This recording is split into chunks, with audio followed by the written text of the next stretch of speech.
देखिए दोस्तों, आपको मानना है या नहीं मानना ये आप पे डिपेंड करता है, लेकिन बिना कारण से ना तो कोई पति अपनी पत्नी को छोड़ता है और ना ही कोई पत्नी बिना कारण से अपने मायके पे जाके बैठती है। जी हाँ, देखिए कहीं ना कहीं से एक लोचा जरूर है आपके बीच में, ठीक है। और ना ही किसी को बिना कारण से कोर्ट कचहरी जाने का शौक है, चाहे वो पति हो चाहे वो पत्नी हो, क्योंकि कोर्ट कोई पर्यटन की जगह नहीं है, घूमने की जगह नहीं है, ठीक है।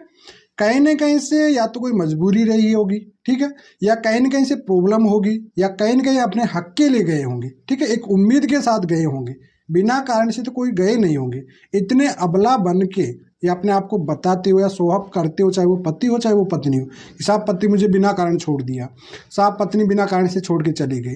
कुछ ना कुछ बीच में लोचा जरूर हुआ आपके बीच में, भले आप बताओ ना बताओ, लेकिन लोचा के बिना का ना कोई शौक नहीं है शादी के बाद बिना वजह से रिश्ते को खराब कर दे। ये बात कड़ी भी है लेकिन सत्य भी है, ये बात आप अच्छे से देखिए। भाई, माँ बाप के तो रिमोट चलेंगे, तुम में दम होनी चाहिए पति और पत्नी में अपने रिश्ते को चलाने की। जी हाँ, कहते नहीं कि साहब माँ बाप की रिमोट की वजह से हमारा रिश्ता खराब हो गया।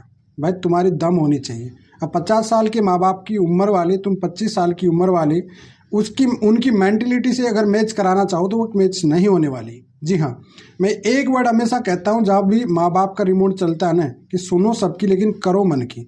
आज के पति पत्नी में ना, शादी के बाद है ना, जब अपने रिश्ते में वो अपने आप से कहते हैं ना उबस जाते हैं या अपनी जिम्मेदारी से भटकने लग जाते हैं ना, तो फिर माँ बाप का सहारा लेने लग जाते हैं। यह हकीकत सच्चाई है, ठीक है। आज के दम में कोई पति पत्नी में ये नहीं है अपने माँ बाप को खुलकर कहने की कि साहब मैं मेरी पत्नी से प्यार करता हूँ, साहब मैं मेरे पति से प्यार करती हूँ। ये दम नहीं है किसी में भी, ठीक है।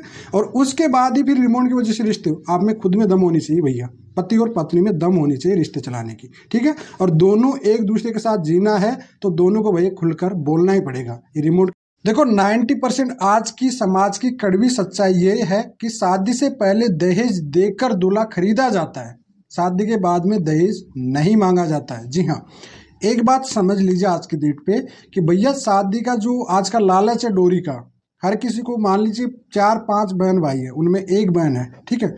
अब भैया उनकी हैसियत से ज़्यादा पूरा पैसा लगा देंगे लड़की की शादी में। और कोई गवर्नमेंट दूल्हा चाहिए, से बढ़िया सिक्योर मतलब जॉब होनी चाहिए उसके पास, ठीक है। उसके बाद में क्या कोशिश करेंगे कि भैया पूरा कर्जा लेके कैसे तैसे शादी कर दी है, मतलब दहेज दे के शादी की जाती है, मतलब दहेज तो ऑलरेडी से ही लगा दिया जाता है। अब शादी के बाद ये सोचते हैं कि साहब हमारे अकॉर्डिंग चले सिस्टम, जो लड़का है वो हमारे अकॉर्डिंग चले। ऐसा पॉसिबल नहीं है। जी हाँ, आपने खरीदा नहीं है पहली बात, और वह आपके अकॉर्डिंग नहीं चलेगा। देखो, हर घर की परंपरा अलग अलग होती है, ठीक है, तो वह अपने घर के अकॉर्डिंग चलेगा। अब आप उसको रिमोट से चलाना चाहो तो इसी वजह रिश्ते, देखिए आज की डेट पे सबसे ज़्यादा मामले जो बढ़ रहे हैं वो एडल्ट्री के सबसे ज़्यादा बढ़ रहे हैं, चाहे वो पति हो चाहे वो पत्नी हो। कहीं ना कहीं से उसमें बच्चों का बहुत फ्यूचर खराब हो जाता है। जी हाँ, अगर बाई चांस मान लीजिए कि पत्नी अच्छी है और उसके बाद बाल बच्चे, और पति एडल्ट्री में कहीं किसी और थर्ड पर्सन के साथ चला जाता है तो उसको बड़ी तकलीफ होती है।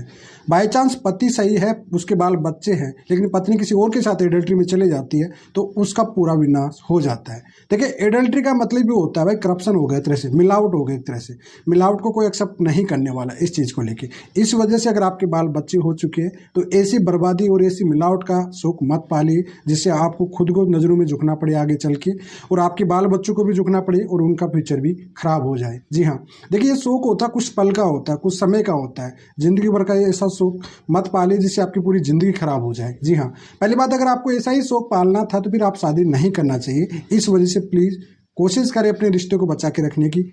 देखिए, एडल्ट्री आज की डेट पे कोई क्राइम नहीं है, आपको सबको पता होगा, लेकिन एडल्ट्री एक चॉइस है, हर चॉइस अपनी अपनी चॉइस है। जी हाँ, और ऐसी चॉइस किस काम की, ऐसी पसंद किस काम की जिससे आप खुद बर्बाद हो जाओ, आपका फ्यूचर बर्बाद हो जाए, आपके बच्चों का फ्यूचर बर्बाद हो जाए, आपकी सोसाइटी में एक वैल्यू खत्म हो जाए। क्या मतलब कि ऐसी पसंद? जी हाँ, आपके माँ बाप को भी झुकना पड़े। जी हाँ, चाहे वो पति हो चाहे वो पत्नी हो, जो एडल्ट्री का शौक पालते हैं शादी के बाद, तो भैया सुकून आपको नहीं मिलने वाला। जी हाँ, एडल्ट्री में अगर आप सुकून ढूंढना चाहते हो, शादी के बाद अगर आप एडल्ट्री करके सुकून ढूंढना चाहते हो तो कुछ पुल का आपको सुकून मिल सकता है, लेकिन जिंदगी भर का आपको पश्चाताप भी रहेगा हमेशा। इस वजह से ऐसी कोई चॉइस मत पालो जिससे आपको खुद की बर्बादी हो जाए।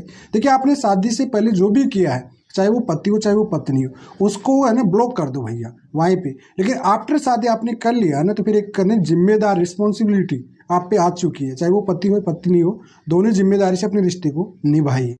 अगर आपकी पत्नी दहेज केस की जो एफआईआर होती है उसमें 376 कोई आपके भाई पे, आपके पिताजी पे या किसी के रिलेटिव पे भी लगा देती है, या साथ में 354 377 आप पे खुद पे लगा देती है, मतलब ऐसी जो कि उसमें डायरेक्टली गिरफ्तारी हो सकती है 498 केस के तहत, तब आपको क्या करना चाहिए? पुलिस वाले आपकी सुन भी नहीं रहे, पुलिस अरेस्ट करना चाहती है, चाहे वो आपका भाई हो, चाहे आपका पिता हो, चाहे वो रिलेटिव हो जिस पे 376 354 लगी हुई है उनको। तो ऐसी कंडीशन में भैया जब भी आपके खिलाफ एफआईआर दर्ज होती है तो आप डायरेक्टली सबसे पहले हाई कोर्ट में चले जाइए। जी हाँ, अरेस्टिंग स्टे ले लीजिए आप सबसे पहले तो, और उसके बाद में भैया अगर आपकी पत्नी के उसके बयान दर्ज नहीं हुए या मेडिकल कोई रिपोर्ट वगैरह नहीं है तो ऐसी कंडीशन में उसको फिर आगे चलकर आप क्यूसिंग के लिए लगा दीजिए। जी हाँ, देखिए यहाँ पे आपको पुलिस बहुत परेशान करने वाली है। अगर आपको वो दूसरा तरीका अपनाते जो कहते हैं कि नाम काटने के लिए कुछ देना पड़ता है, वो बहुत महंगा पड़ जाएगा। इस वजह हाई कोर्ट चले जाना आप।